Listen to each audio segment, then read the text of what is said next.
शाळेला सुट्टी असल्यामुळं बारक्या भावाला बाबा फिरायला जाऊ. मग काय रात्रीच निघालो तुळजापूरला. वाटेत घेतला चहाला एक ब्रेक. तोपर्यंत बारक्याने घेतला मोठा कुरकुरीचा पुडा. बहिणीने भावाने मिळून केला तो व्यस्त आणि पोटातली कावळे गेले शांत. काका चहाचं बिल पे करेपर्यंत काकून सगळं दुकान शोधलं, पण पाणीपुरी काही सापडलीच नाही. पुढं तुळजापूरला सकाळी सकाळी 5:30ला पोहोचल्यानंतर पाहिलं तर काय, अधिक मासामुळं अधिकच गर्दी झालेली. पण बारके थोडे ऐकणार होता. एवढ्या गर्दीतून मी बारकेनं पळत पळत आपला रस्ता काढला. पळून पळून थकल्यावर मात्र बारक्या बसला बाबाच्या खांद्यावर आणि केली नुसती धमाल. खाली उतरायचं नाव नाही.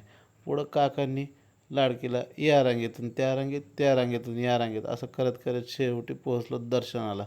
आईचं दर्शन घेतलं मस्त आणि मग काय केला फोटोशूट बाहेरच्या महाद्वारावर.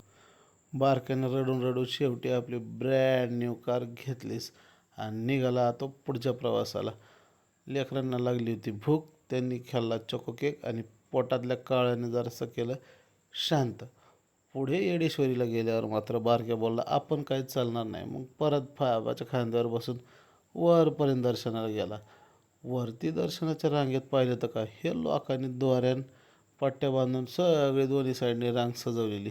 पण बारकीची आपली काकाच्या कडेवर बसून मस्ती चालू. याला मार, त्याला मार असं करत करत शेवटी आईचं घेतलं दर्शन. येताना मात्र बारक्या बोलला, बाबा आपण उड्या मारतच खाली यायचं. मग काय मारल्या उड्या. उन्हामुळं सगळे खूप परेशान झाले होते. त्याच्यामुळं सगळ्यांनी घेतला निद्रेचा आनंद. पण बाबा काय, बाबा शेवटी गाडी चालवणारच होता. बाबाला ती चालवच लागणार होती. जेवण झाल्यावर मात्र बारक्याने आणि बहिणीने घेतला झोक्याचा असा आनंद, केली मस्ती आणि म्हणला भेटूया आता पुढच्या व्लॉगमध्ये. तोपर्यंत राम राम.